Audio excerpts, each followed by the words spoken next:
The Science of Magic with Gwilda Wiyaka is largely an opinion talk show. All opinions, comments, or statements of fact expressed by Gwilda Wiyaka's guests are strictly their own and are not to be construed as those of the Science of Magic or endorsed in any manner by Gwilda Wiyaka, Relmar McConnell Media Company, its affiliated networks, stations, or employees.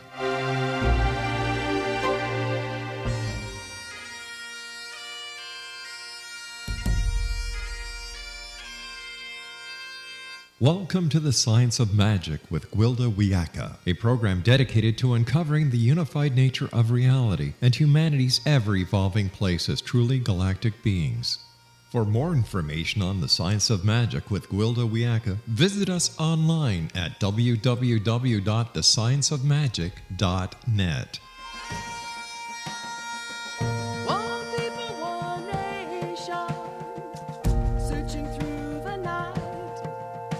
Welcome back, dear friends, to the Science of Magic, a program combining the science and magic of today's leading topics to co-create new solutions and promote evolutionary thinking.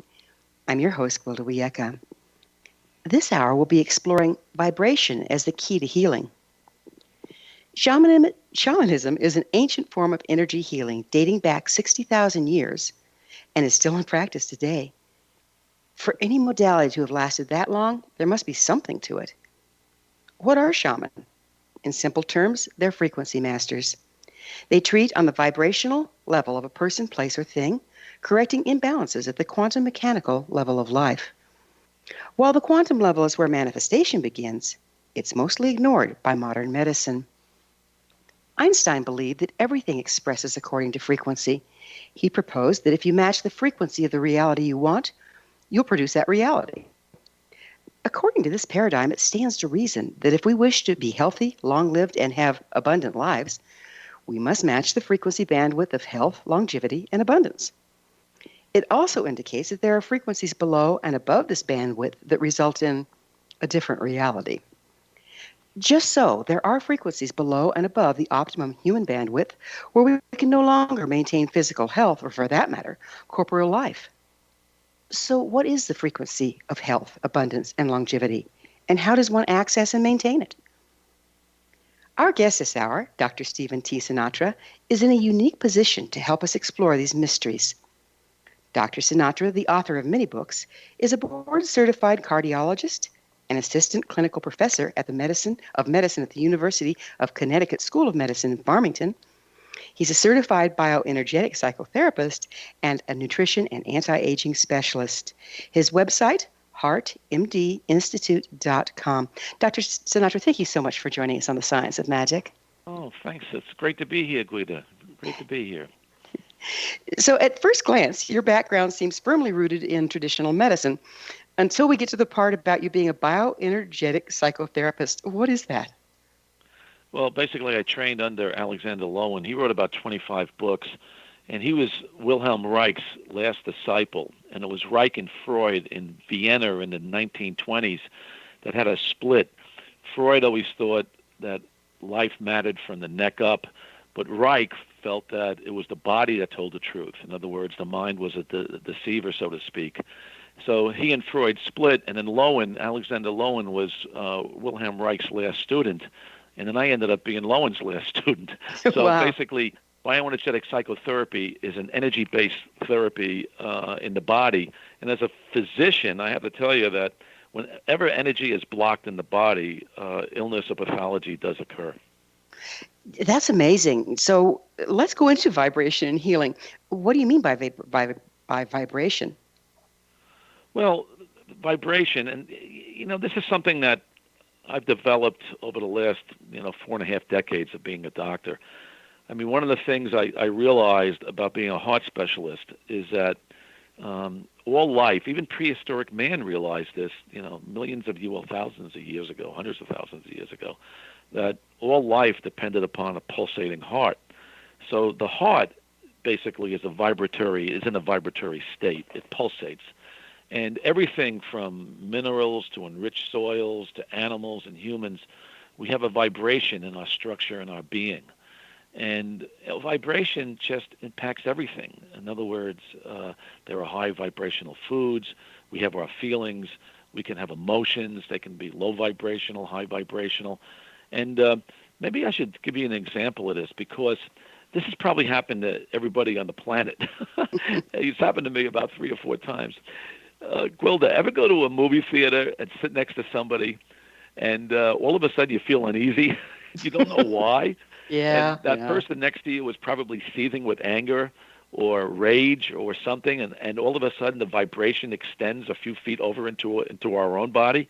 I mean, I've had it happen, whether it's in a movie theater or at a cocktail party or at a dinner setting, for example. Our emotions and our vibration can travel, right out of our body. And that's one thing I learned in bioenergetic psychotherapy, is that basically, through our auras and everything, even somebody has had a heart attack, for example, I can put a device over their chest, and it'll swing 90 degrees. It's almost like what the guys used to do to find water, those dowsing rods, so to speak. Mm-hmm, mm-hmm. And somebody with a vibrant heart, the dowsing rod will move 2 feet away from the body. But in somebody who's had a heart attack, especially what we call an anterior wall, the energy is really impeded, and the energy won't travel 2 or 3 feet from the heart. It'll only travel maybe 6 inches from the heart. So, this may appear to be like voodoo medicine, but it's really not. I mean, you just have to look at it, and everything is based on energy, everything. So let me go into the heart a little bit, if you will. So the heart is creating a mechanical wave because it's propagating a pulse through a medium, but then it also spins the blood, spirals the blood through the veins, or through the arteries, and that spirals or spins the red blood cells that have iron in the middle, which creates an electromagnetic field, which is the electromagnetic field that's around the heart and therefore around the body, and it's measurable, isn't it? Yes. Yes. Is this the medium through? I'm sorry. Even the red blood cells have an energy potential. Mm-hmm. And we know, for example, when red blood cells become sick, actually MIT researchers looked at this in the model of red blood cells and, let's say, malaria, where people who were afflicted with malaria-like situations, the energy of the red blood cell went down, and they measured ATP, adenosine triphosphate. And once the energy of a cell went down, it was more prone to illness. In other words, it was difficult to take in energy, nutrients. It was difficult to expel toxins. So, it's no wonder why an average red blood cell only lives to be 120 days. And you mentioned something very important when you were introducing the topic, this question about a minute or two ago.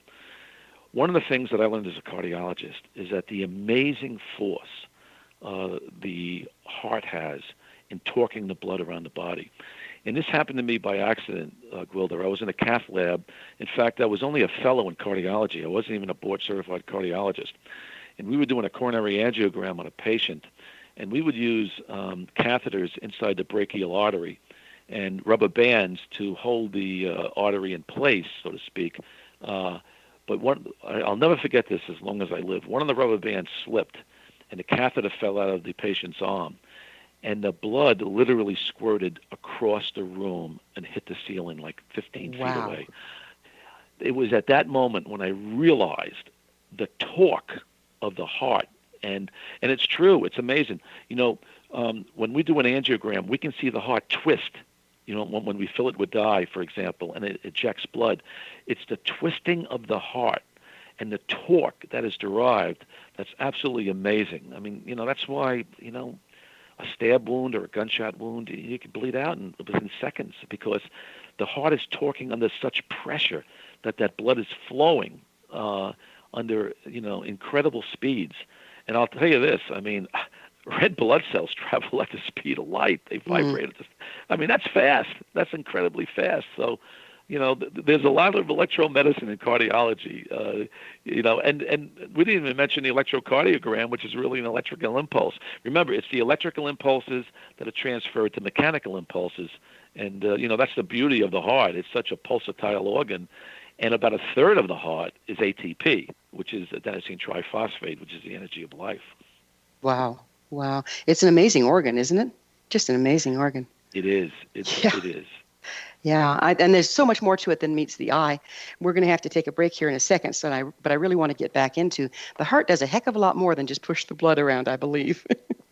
Correct. And one thing we should mention it's germane to the conversation is that heart rate variability has now determined, this is scientific studies of the electronics of the heart. We used to think that the brain is the king of the body. It's the heart. The heart rules the body. Absolutely. Through the vagal nerve and everything else. Everything depends on your heart. It's not your brain. We're going to have to get into with heart rate variability analysis. We're going to have to get into that on the other side of this commercial break. Dr. Sinatra and I will return shortly, so don't go away because this is going to be interesting.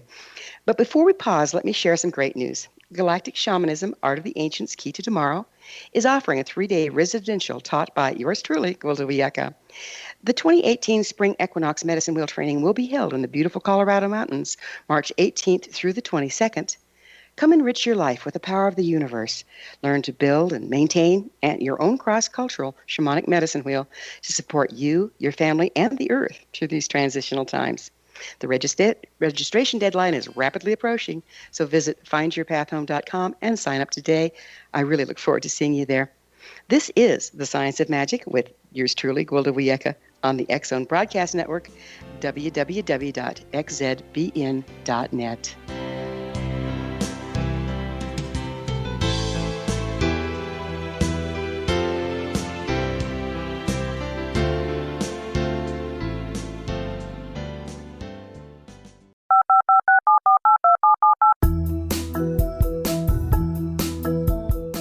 Did you know that when you're on the road with limited data or Wi-Fi, you can still listen to the X-Zone Radio Show with Rob McConnell, The Science of Magic with Gwilda Wiyaka, X-1, Dimension X, Space Patrol, and every minute of the X-Zone Broadcast Network by calling 213-401-0080, courtesy of Audio Now.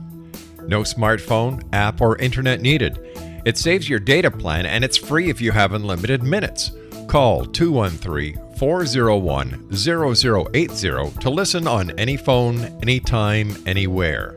Remember 213-401-0080 for the best of the paranormal, parapsychology, and sci-fi radio programming anywhere, 24/7, 365.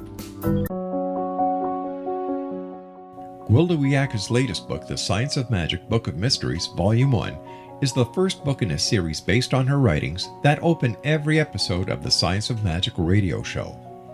Drawing on the subject matter of each guest, and armed with over 40 years' experience in shamanism, 35 years in alternative health, and degrees in psychology and religious studies, Gwilda introduces relevant and leading-edge information that supports spiritual evolution and personal empowerment.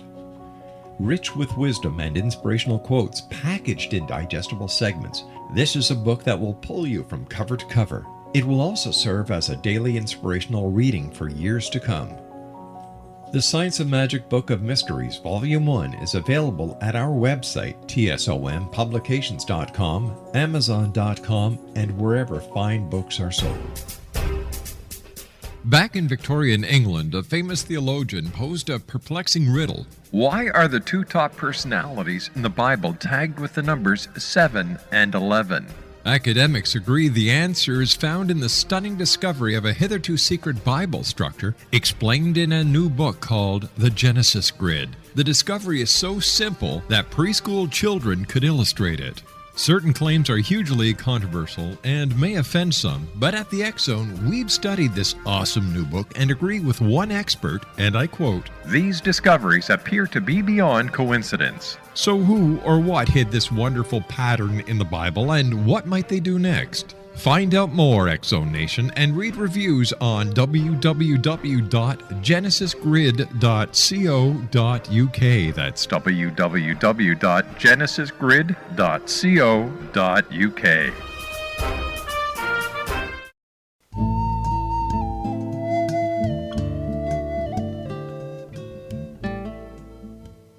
Welcome back. This is The Science of Magic. We're dedicated to unification and evolution of consciousness. I'm your host, Gwilda Wiyaka, and our guest this hour is board-certified cardiologist certified bioenergetic psychotherapist and nutrition and anti-aging specialist, Dr. Stephen T. Sinatra. His website, heartmdinstitute.com. Dr. Sinatra, we were just getting into all the magnificent things the heart does. And something you said earlier about sitting with someone in a movie theater and suddenly feeling uneasy. There has to be some kind of a carrier for us to pick up what's going on in another person's psyche or emotional realm. Is that carrier the electromagnetic field that the heart puts out? Yeah, it is. In other words, the whole body puts out a field, and the heart chakra is very, very powerful. So it's not just the heart chakra. I mean, the other chakras involve the root chakra, the throat chakra. These are all important. But the heart chakra, because it's in the back and in the center of the chest, the energy goes out about 2 or 3 feet. And that's why I mentioned before, when you have a heart attack, that energy is decreased. And it makes sense because part of the heart in a heart attack is destroyed. It dies, the cellular death. So we lose the electrical nature of all those pulsating cells, which is truly amazing. I have to tell you that. It's just amazing. You know what else is good? There's all sorts of rabbit holes we could go down here. But the other thing that fascinates me is I've worked on people that had heart transplants or heart valve transplants and actually had to rearrange the energetic configuration of the donor's organ so that the recipient could relax into and not experience the trauma at the time of their death even from the donor. This starts to make sense now with the way we're talking about the frequency, doesn't it? It does. And I've had that happen to myself as a cardiologist, where we transplanted somebody's heart, and I'll never forget this woman. She never ate hamburgers. She never went to fast food stores before her heart transplant. After her heart transplant, she was going to all these fast food hamburger places, and she didn't understand why. And then she realized that the donor heart that she did get, and she tracked this down. It was a person who was killed in a motorcycle, and he was a hamburger lover. So, anything could be transferred. I mean that's the beauty of the heart muscle. I mean, we think our bodies are physical. Sure, they're physical, and we have emotional, energies, but we have spiritual energies as well. And it's really the combination of the emotional, spiritual, and physical energies that really depicts our being in this world. Mm-hmm. Let's go a little more esoteric. What is vital force? You talk about that. Oh, vital force is that unbelievable energy that we have, and I think we're all born with a vital force, but it goes by different names. I mean, vital force I coined as a term because I wanted to use a term that would represent the mitochondria, in other words, the ATP, the adenosine triphosphate producing energy factories in our cells. But, vital force has a history. I mean, it was called chi by the Chinese. I mean, centuries ago. It was ki by the Japanese, prana by the Hindus, breath of God by the Hebrews and Christians. So this vital force is really our energetic being. It's in the world. But as a heart specialist, and again, because a third of the heart is mitochondria, and mitochondria, make ATP, or the energy of life, I really feel that vital force, if we take it in scientific terms now, just get away from the ki and the prana and the breath of God, but now bring it down to scientific terms, I think our vital force is really the energy in our body that is derived from the ATP-producing mitochondria in our cells. Well, that really brings us into yet another rabbit hole. It sounds to me, as I'm tracking you here as best I can, that you're actually talking about the space between physical and spiritual. Probably so, probably so, because I'll tell you, you cannot, we are all physical, spiritual, and emotional. And I have to tell you, as a heart specialist, I realized this maybe 20 years ago, but when we get sick of physical illness, it's almost like the angels shaking us and putting an illness in our path to say that we've gone on the road less traveled, so to speak. In other words, it's the angels shaking us to say, look, your physical, spiritual, and emotional life is in a hodgepodge right now. We're going to give you a physical illness to straighten you out, basically. And I believe that.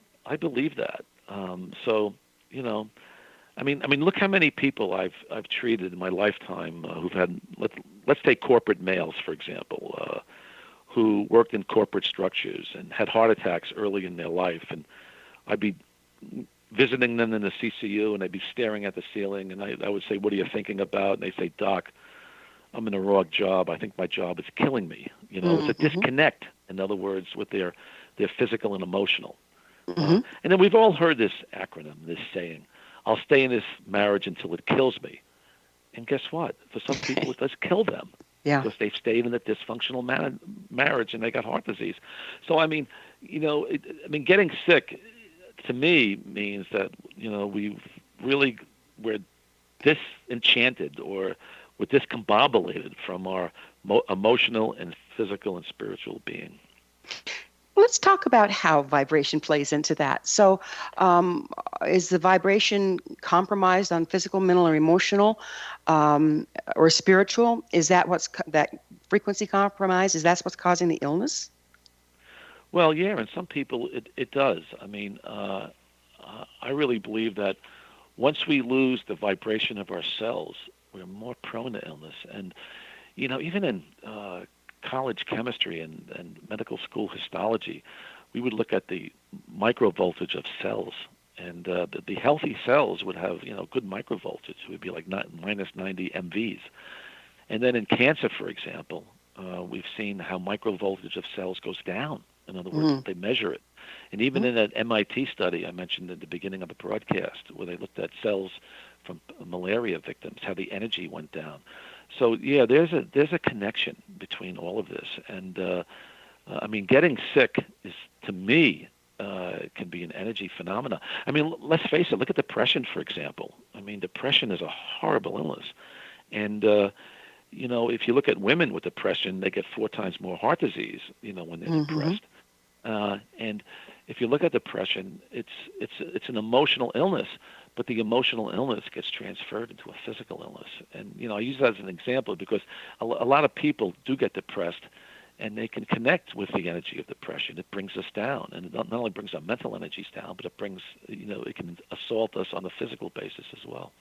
So again, back to the movie theater, if we're living in a household with someone that has chronic depression, aren't we subject to that frequency as well? Yes, absolutely. And it can be catchy.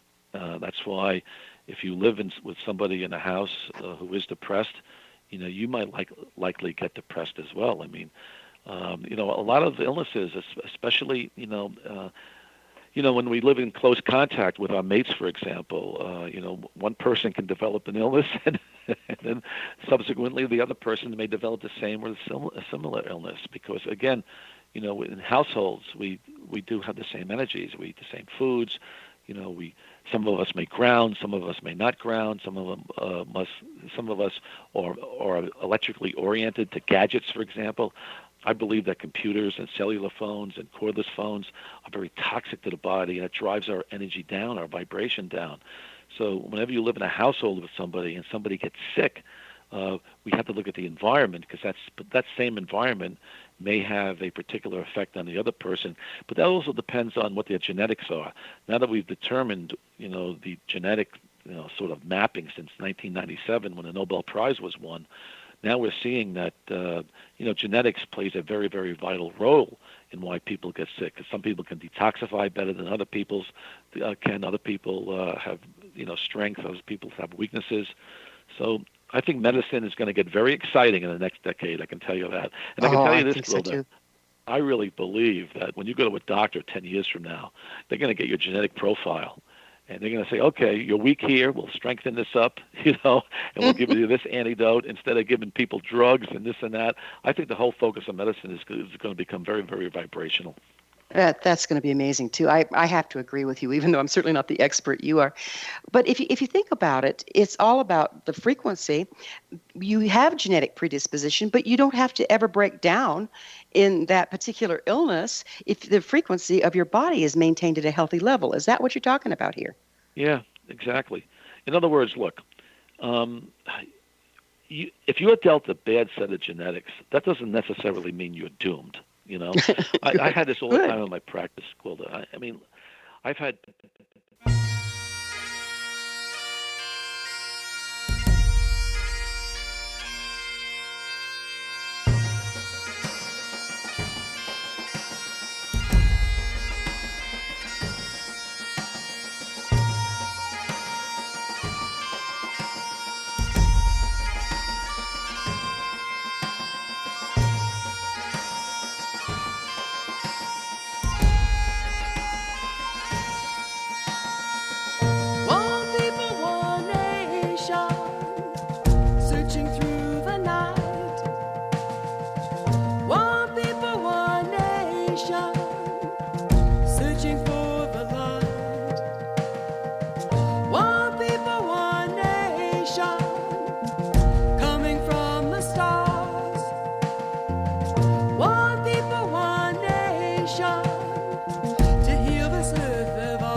From our broadcast studios in Hamilton, Ontario, Canada, to the world and beyond, you're watching the X-Zone Broadcast Network, www.xzbn.net.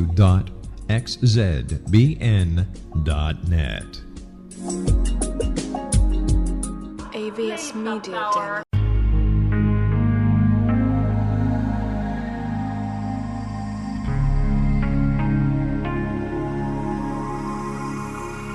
The scientist and the mystic have been on an age-old, relentless search with one thing in common. They seek truth. Their paths converge in the 40,000-year-old practice of shamanism, an ancient science delving to the quantum level of life, facilitating healing, manifestation, and evolution.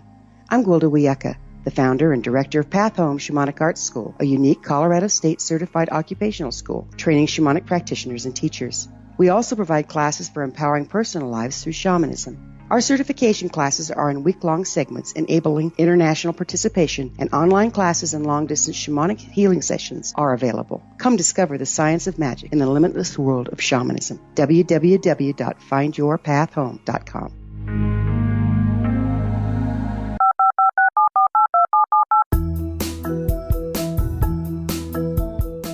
Did you know that when you're on the road with limited data or Wi-Fi, you can still listen to the X-Zone Radio Show with Rob McConnell, The Science of Magic with Gwilda Wiyaka, X-1, Dimension X, Space Patrol, and every minute of the X-Zone Broadcast Network by calling 213-401-0080, courtesy of Audio Now.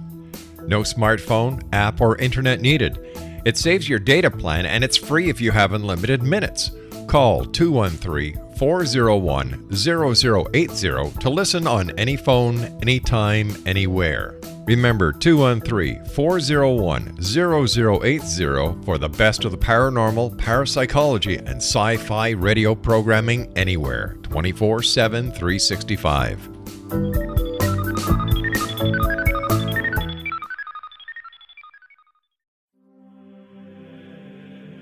Rob McConnell here, presenting an overview for Nicholas Paul Jennings, author of a fascinating book, Amen. It presents facts revealed by Egyptologists, facts that enable us to understand why Amen is the beginning of creation of God. It provides recommendations for religious leaders of the major religions to unify their beliefs and teach the Word of God. Love one another. Amen informs people how mankind conceived God. It was the Egyptians that developed the concepts of a soul, a hereafter, and Son of God. And finally, after the worship of many gods, They conceived the belief in one universal God, the maker of all there is. For more information, visit www.futureofgodamen.com. That's www.futureofgodamen.com.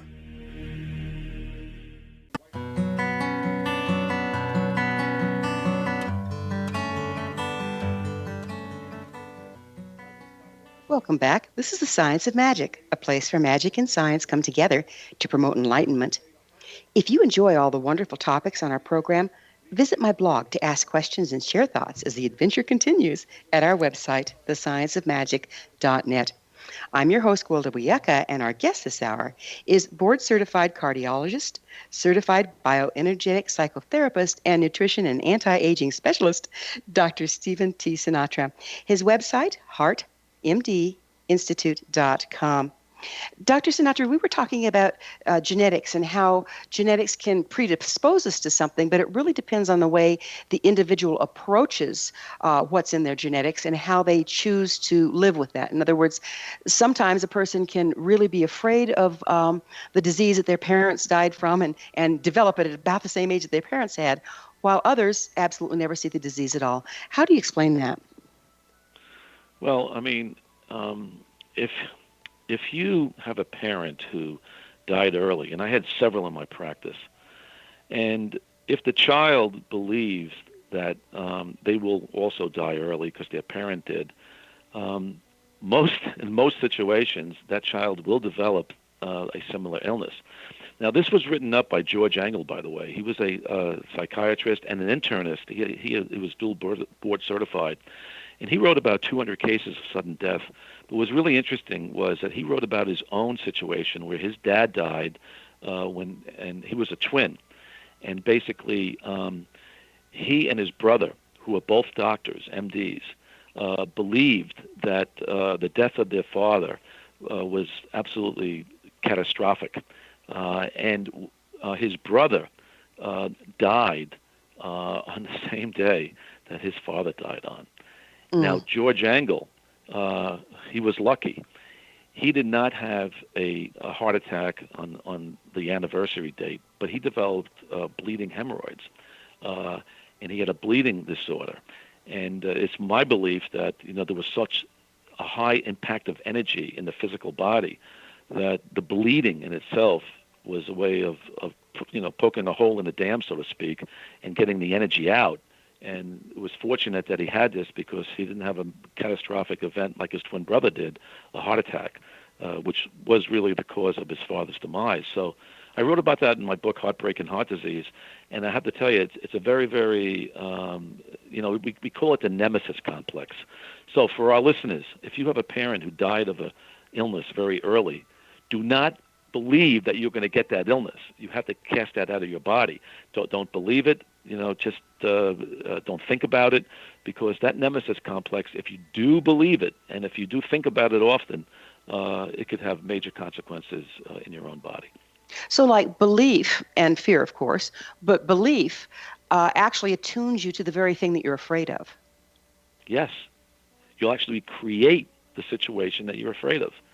So it's so important. And a lot of us do that.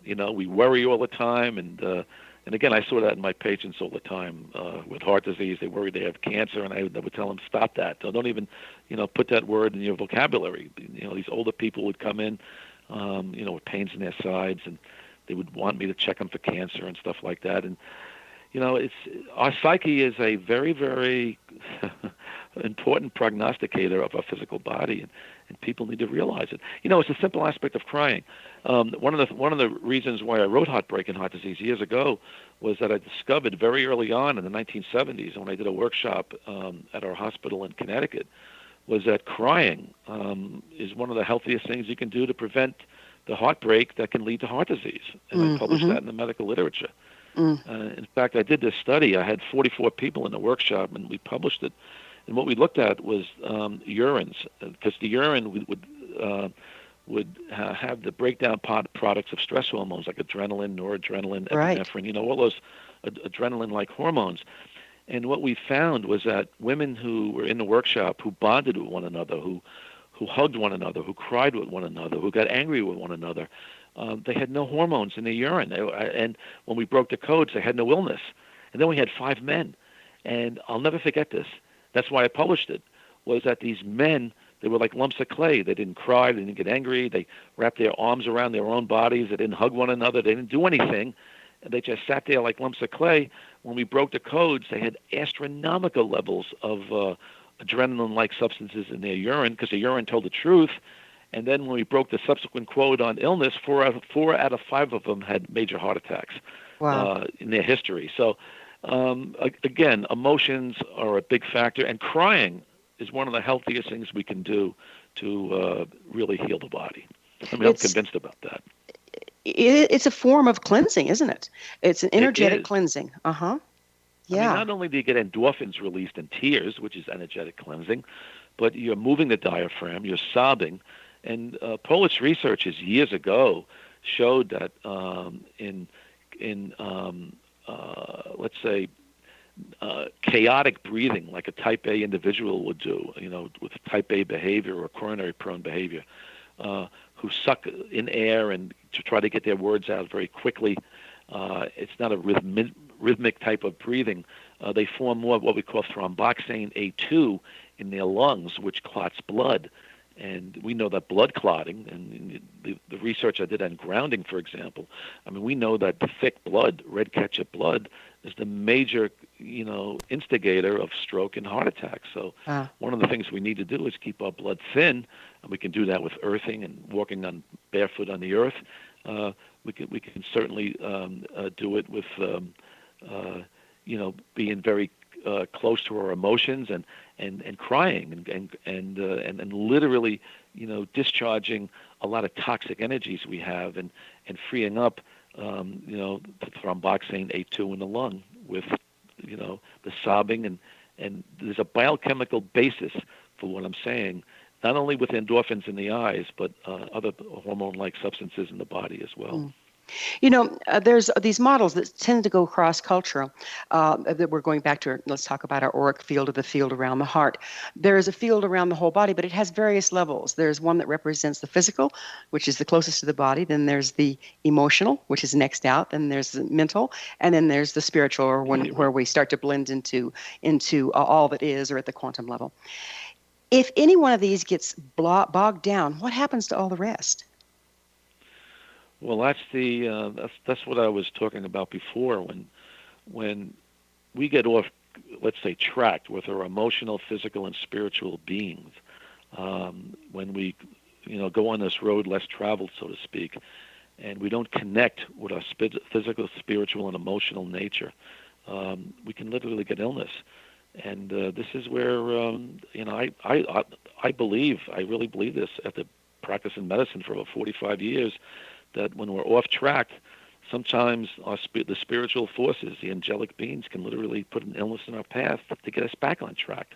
I'll never forget, I was taking care of a young woman who developed breast cancer, and she happened to be married to an oncologist, a cancer specialist. And I mean, I'll never forget it. I mean, I asked her about her emotional life, and it wasn't too good. And basically, she thought that she could overcome breast cancer by getting in touch with her emotional and spiritual nature, and she did it. She actually ended up curing herself. So it's very, and she realized, I'll never forget this, Gwilda. She said to me, maybe this breast cancer is an opportunity for me now to live my life in a more coherent fashion. Boy, what a statement! Oh, I got the angelic chill on that one. Right now. Oh, and when you reframe like that, you can change outcome. Absolutely. Yeah, just amazing. Absolutely. Just amazing. So we create what we believe in. All we have to do is change our beliefs to uncreate and recreate something new. Well, it's a start, sure. Yeah, change belief systems. I mean, as a Gestalt psychotherapist, I got to tell you, belief systems are really crucial. I mean, and a lot of us have these false belief systems from childhood. Yeah, and beliefs. How many of us have heard in our childhood, if you don't stop crying, I'll give you something to cry about? Oh, yeah. Right? Yes.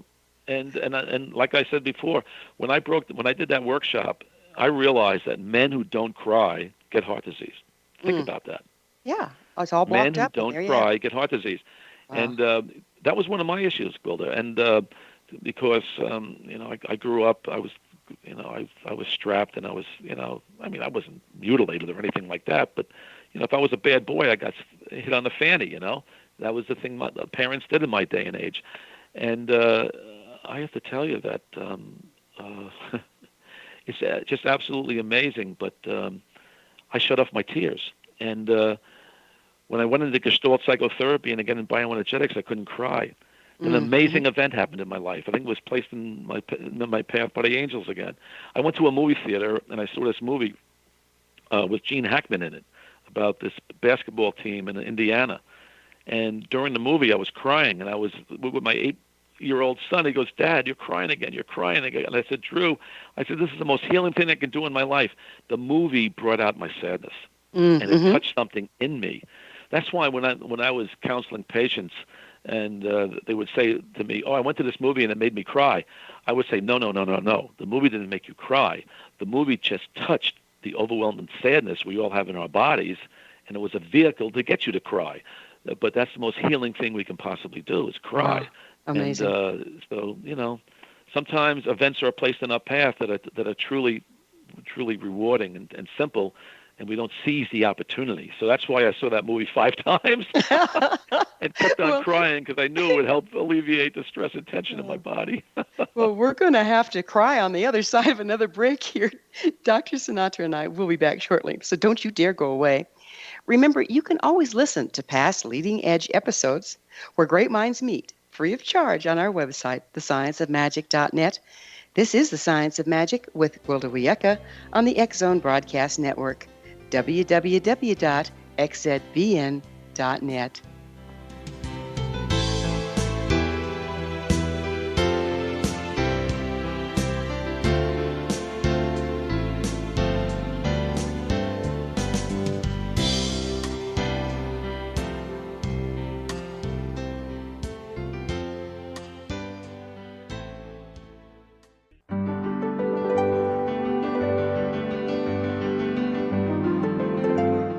Named one of the world's greatest psychics, Elizabeth Joyce is now giving readings worldwide via Skype. Elizabeth Joyce is recognized for her clairvoyant ability to help find missing persons, her analysis of dreams, past life regression work, mediumship, and her accurate predictions. Elizabeth has been a frequent guest on the X-Zone radio show with yours truly, Rob McConnell, now for several years. For an appointment with Elizabeth Joyce, call 201-934-8986 or Skype at elizabeth.joyce. And for more information, you can always visit Elizabeth Joyce online at www.new-visions.com.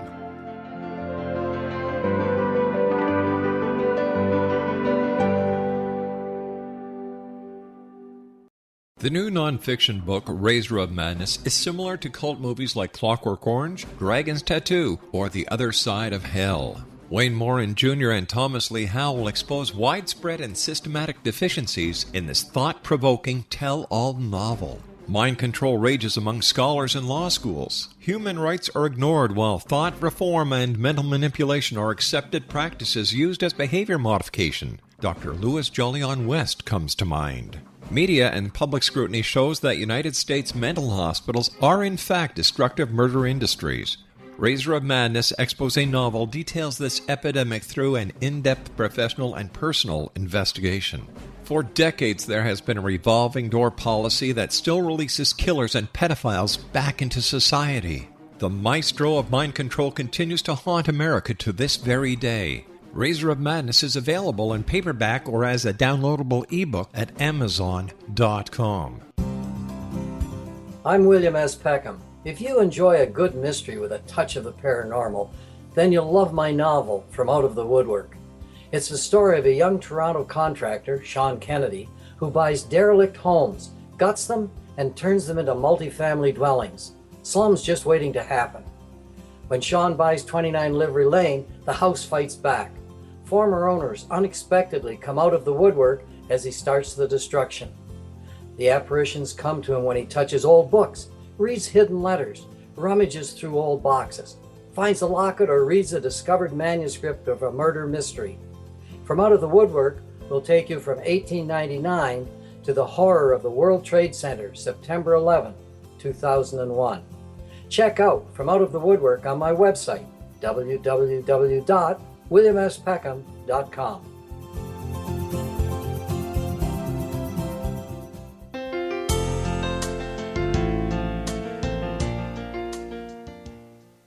Welcome back. This is The Science of Magic, bringing together gifted people of service to the world.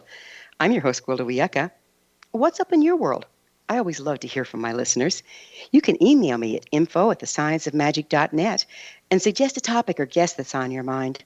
I'm sure we'll all enjoy them. We're speaking with Dr. Stephen T. Sinatra. He's an author, board-certified cardiologist, certified bioenergetic psychotherapist, and nutrition and anti-aging specialist. His website, heartmdinstitute.com. Dr. Sinatra, I'd like to change gears just a little bit here, and let's get back to vital force, cellular activity, and as it applies to aging. Sure. I mean, one of the things that was placed in my path very early in my lifetime was coenzyme Q10. And, yeah. Mm-hmm. I started using that in 1982, so that's a long time ago. And it's been one of my go-to nutrients for increase in vibration in the heart. And I developed the program of metabolic cardiology to sort of invigorate the vibration of the heart. And it just makes sense. And then when I read this paper, it came out of the Scandinavian literature. It was about intrinsic stem cells. And it was in 2009. And I'll never forget it. I had great joy in my body reading this article because for years I did not understand why I would see people with massive cardiomyopathies, massive heart attacks, told they only had months to live, people waiting for heart transplants, which I would put on my program, and they'd even refuse heart transplants. And I could not explain it. And then once this paper came out, I was absolutely full of joy. And it basically comes down to this, Gwilda. You could have a heart attack, and if you had a heart attack, and it's a massive heart attack, what I learned in medical school in the late 60s and early 70s was that breast cancer had a better 5-year survival than heart failure. Mm-hmm. And a lot of these heart attacks can get turned into heart failure because you lose a lot of muscle. Right. And when I started using coenzyme Q10, and then I added carnitine, and I was giving them magnesium, and then I gave them D-ribose, I had a program called metabolic cardiology. And I believed that the metabolic cardiology, these 4 nutrients, could drive what we call ATP, or drive energy in a preferential direction. And when I read this article in the Scandinavian literature on intrinsic stem cells, the joy I had was this, and this is incredible stuff. And by the way, this research was rediscovered, or it was sort of propagated again in 2017. Another paper came out which validated the findings in 2009. Wow. But what it means is this. We have intrinsic stem cells, and they live in our fat, they live in our bone marrow. And, stem cells are the field of the future. That's going to be the future of medicine, I can tell you that.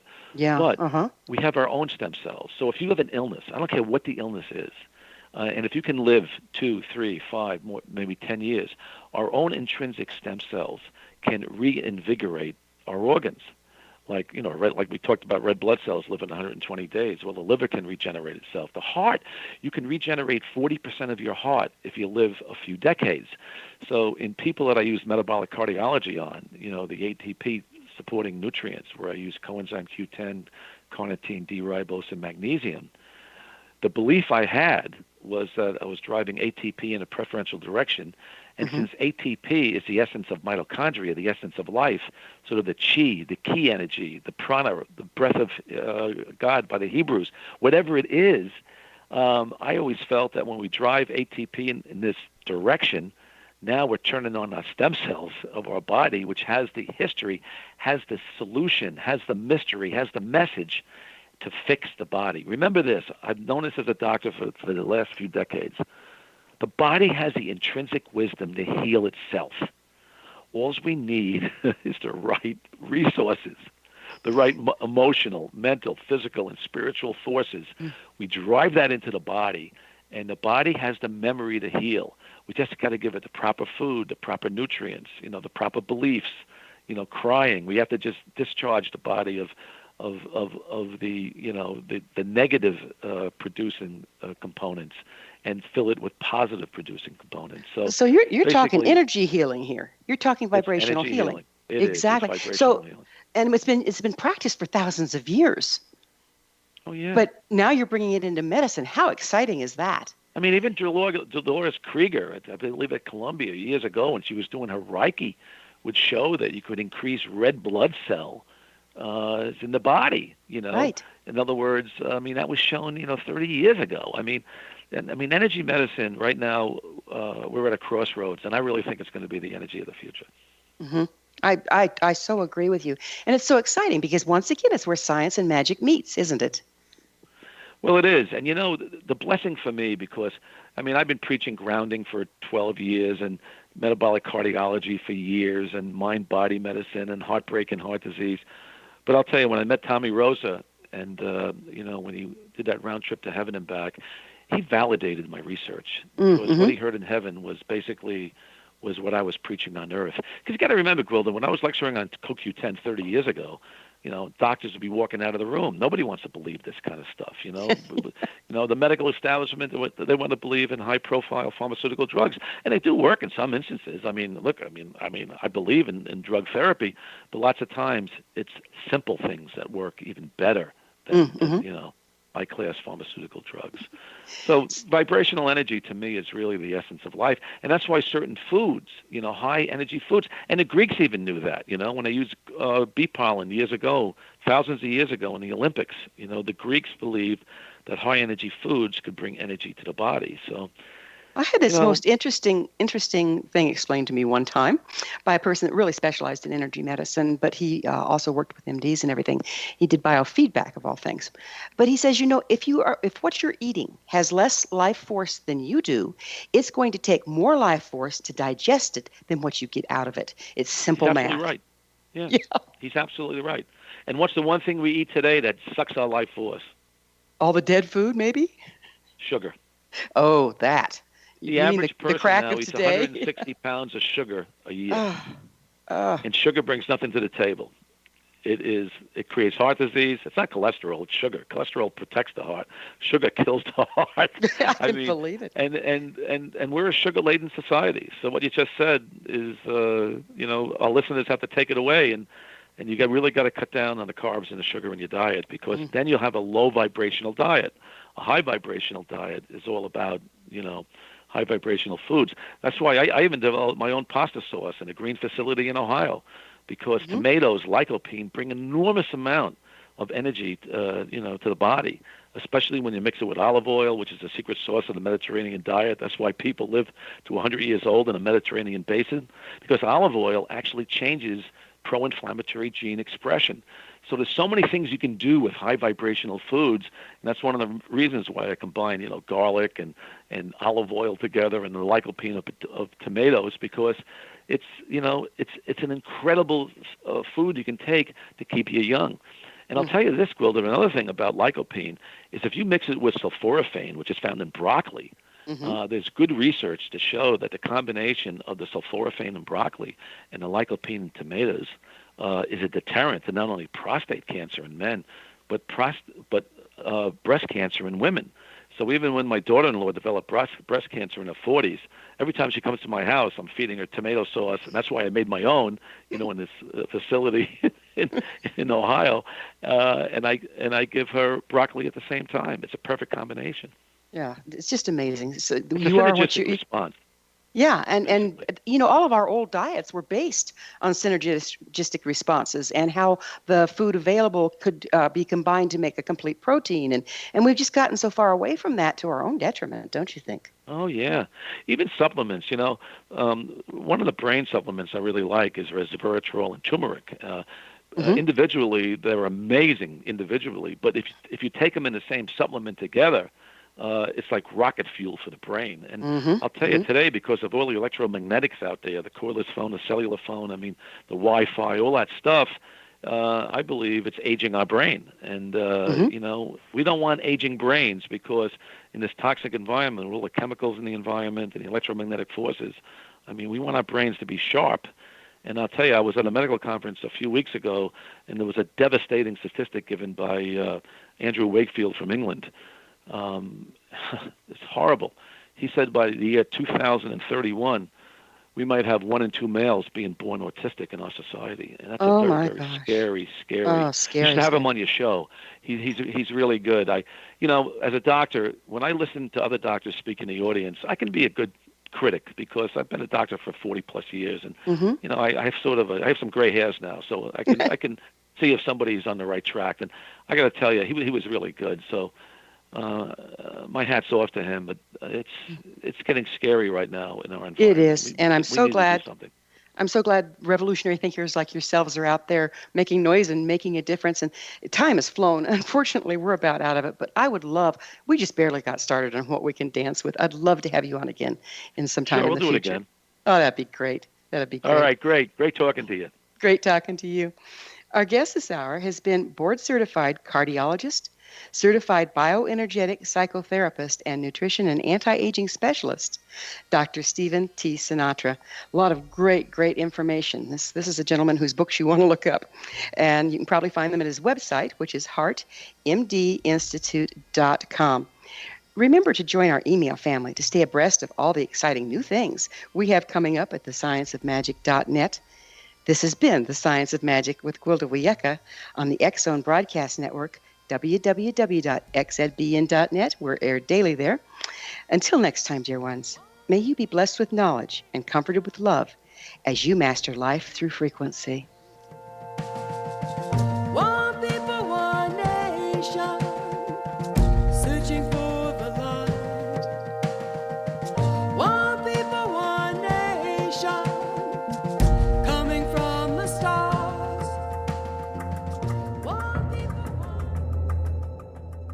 Modern Esoteric, Beyond Our Senses by Brad Olson, consummates the lifeology story about where humanity originates. It is the lost continents, the primitive wisdom, the mythos of creation, and the rethinking of ancient history as we are taught in academia. There is much more to the story than what we have been told.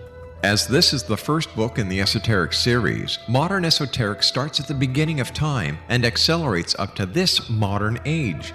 Future Esoteric is book 2 in the series and takes a forward-looking position ahead of today with an open and honest examination of the ET issue and various unexplained phenomena.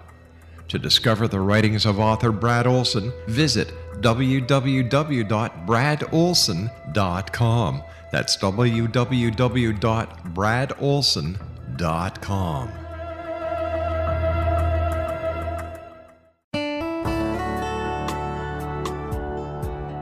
Are you or is someone you know struggling with addictions, depression, anxiety, relationships, low self-esteem, lack of confidence, grief, success, and prosperity?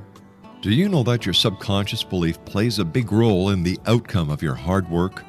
We can help you permanently change the beliefs that may be the reason for your struggles and failures. We care about getting you the return on your investment and the results you are looking for. We can help you be free of the limitations of your past and in realizing your highest potential. We work with people by phone and Skype. For more information, visit us at www.ritasoman.com. That's www.ritasoman.com.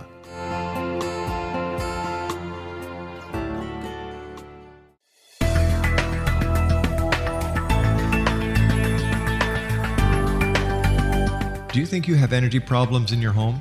Do you feel better when you're away than when you're home? Joey Korn is a global leader in the world of dowsing who specializes in personal energy clearing and space clearing. He can help you create an ideal energy environment in your home no matter where you live in the world. Learn about his remote spiritual house cleaning services and much more at www.dowsers.com. You can get Joey's book, Dowsing, A Path to Enlightenment, as well as other dowsing books and tools, Kabbalah books, and Walter Russell books. Joey's work is really amazing. Go to dowsers.com right now. That's DOWSERS.com or call 1-877-DOWSING. That's 1-877-369-7464.